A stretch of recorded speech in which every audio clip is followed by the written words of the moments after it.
Assalamualaikum Dru. Waalaikumsalam warahmatullahi wabarakatuh. Assalamualaikum Kang Pedro. Waalaikumsalam warahmatullahi wabarakatuh Gong. Dru. Ya Kang Reng. Kemarin kamu kasih sama saya, telah kami hayati dan kami renungi. Alhamdulillah ya, semuanya kami tetap belajar dengan segala proses. Iya ya Kang Kareng, tetap kita ini ya harus proses, karena dengan proses itulah kita akan mengerti nantinya hasil kita atau cara muamalah kita, cara ibadah kita kepada Allah Subhanahu wa Ta'ala. Dalam itu saya juga begitu berusaha keras dengan memohon supaya meminta bimbingan kepada Allah Subhanahu wa Ta'ala. Semoga apa yang adik Bagong jalani ini benar-benar belajar sabar dan ringkas. Alhamdulillah semuanya juga. Petrus sendiri Gong juga macam itu. Makanya kita ini dipelajari bagaimana supaya kita ini benar-benar paham, mengerti tentang Allah. Ya Bro. Makanya ada suatu kalimah yang mana itu telah dituangkan atau telah dipaparkan kalau belajar di dalam memahami itu. Kita harus lebih bagaimana cara melihat Allah dalam memandang alam semesta ini Gong. Ada caranya tuh. Iya, makanya belajarlah kita ya. Semoga kita bisa paham itu gimana tuh, tolong dikasih tahu. Ya Kang Kareng. Makanya ada suatu kalimat, faman ro'al kauna, faman sabarang siapa yang melihat al kauna itu adalah suatu alam, walam yashhadhu, manakala dan tidak melihat Allah fihi di dalamnya, au indahu atau padanya atau sebelumnya, au qabla au ba'dahu atau sesudahnya, faqad a'wazahu, maka benar-benar ia telah disilaukan oleh wujudul anwari, adanya cahaya atau nur, wa hujibat anhu sumu sul ma'arifi bisuhu bil athar, dan tertutup baginya nur atau cahaya makrifat karena ada awan atau bahasanya mendung atau yang menutupi benda-benda di alam ini. Tuh bagaimana tuh biar kakakmu Gareng paham, dan saya juga toh Kang Gareng, bukan kamu saja, saya juga ingin paham toh itu. Sudah kita terangkan ya. Dikarenakan, kita tarik ya, dikarenakan dengan terangnya atau berjalannya, kamu lihat itu langit, bumi serta segala isinya adalah kesemuanya pertanda atas sebab nurullah. Oh, jadi gitu ya. Jadi dengan alam semesta ini menunjukkan adanya nurullah. Iya, Kang Gareng, makanya itu. Maka barang siapa yang melihat apa yang ada di alam semesta ini, saya ulangi ya, maka barang siapa, Kang Gareng atau Belkom, Belkom Bibru, yang melihat apa yang ada di alam semesta ini tapi tidak melihat Allah berperan di dalamnya, atau padanya, atau sebelumnya, atau sesudahnya, maka jelas bahwa orang tersebut telah jauh dari nur atau cahaya Allah. Gitu, jadi semuanya harus tahu ya bro. Iya. Karena apa? Sudah jelas di situ. Allahu nurus samawati wal ardi. Allah adalah pemberi cahaya kepada langit dan bumi. Gitu ya Kang Pedro. Iya, makanya bagi kita harus benar-benar ini cara sudut pandang kita untuk memahami atau mengetahui apa macam-macam makrifat kepada Allah. Sebab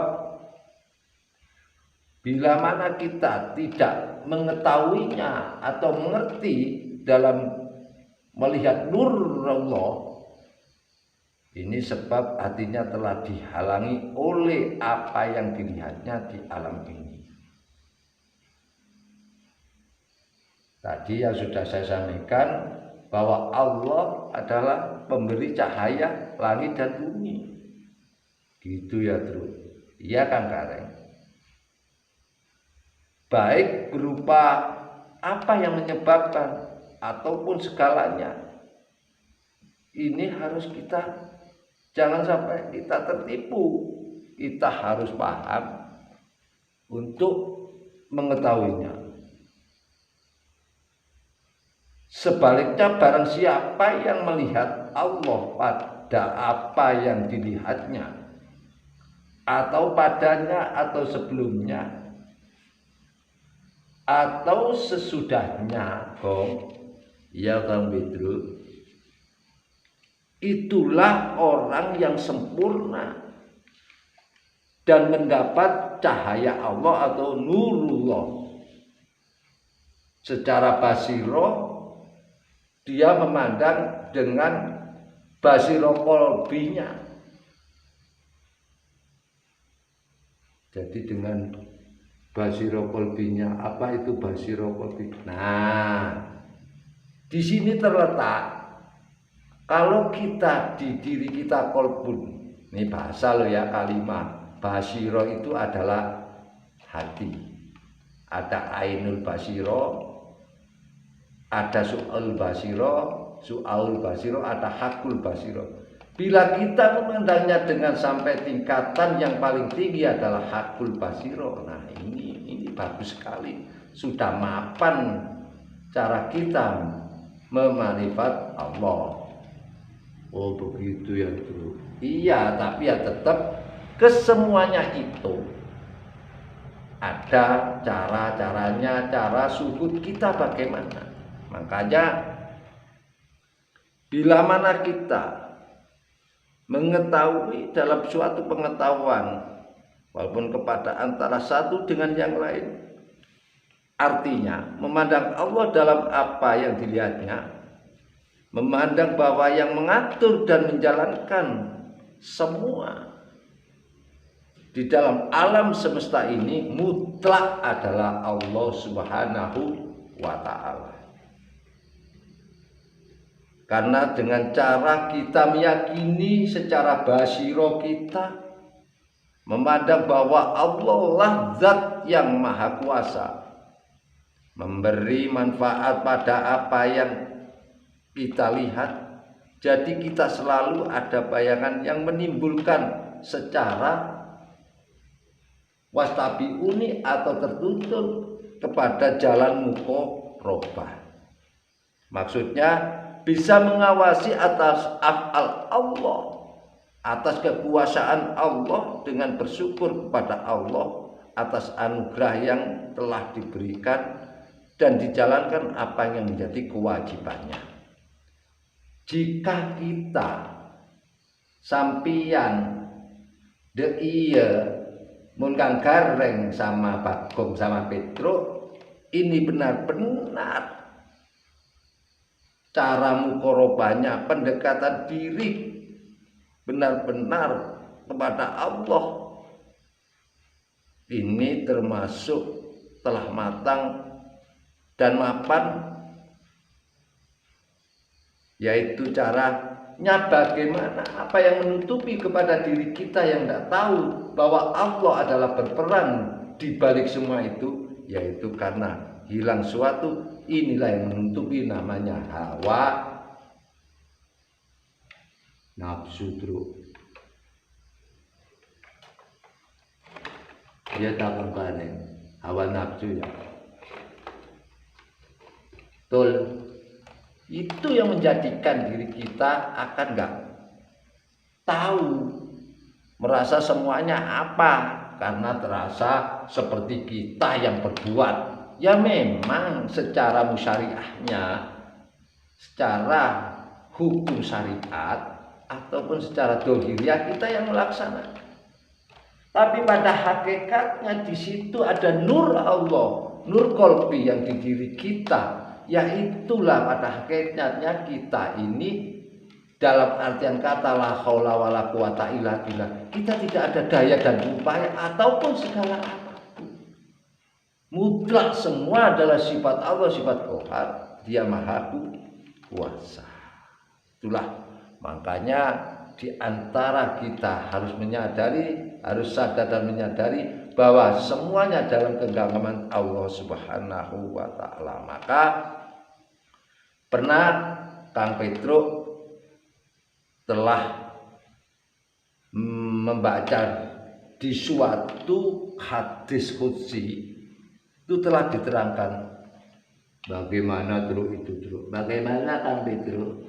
Nih gini ya, hadis qudsinya Rasulullah Shallallahu Alaihi Wasallam telah bersabda, Allah Ta'ala, ini karena hadis qudsi ya, abdi ana inda dhonnakabi wa ana ma'aka idza dzakartani. Maksudnya gimana Kang Petruk? Maksudnya gini kamu. Maksudnya gini, wahai hambaku,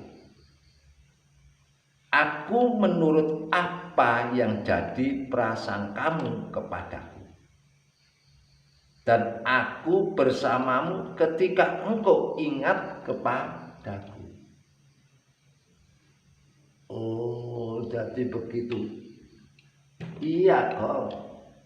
Jadi kalau kita ini turut dalam prasangka diri kita, ya iya dong. Itu sudah jelas mutlak.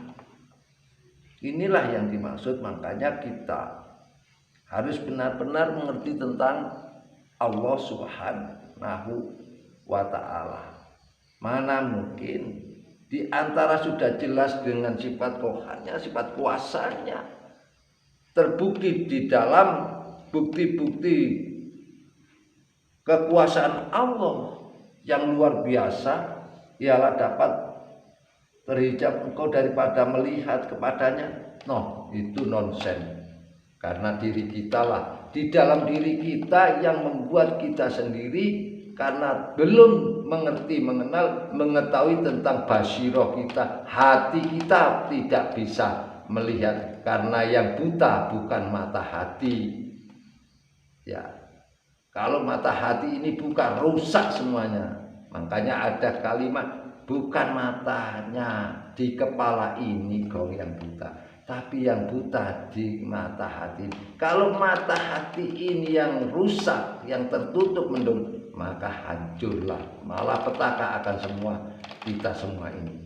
Udah, sekian, nanti kita sambung bila mana ada waktu. Ayo mari kita sama-sama, mudah-mudahan basiro kita dibuka oleh Allah Subhanahu wa taala, selalu mendekat, muqarabah, dan selalu sampai tingkat musyahadah. Amin Allahumma amin. Ayo kita tutup dengan ucapan subhanallah wa bihamdi, subhanallahil azim, astaghfirullahal azim, asyhadu alla ilaha illallah wa asyhadu anna Muhammadar Rasulullah.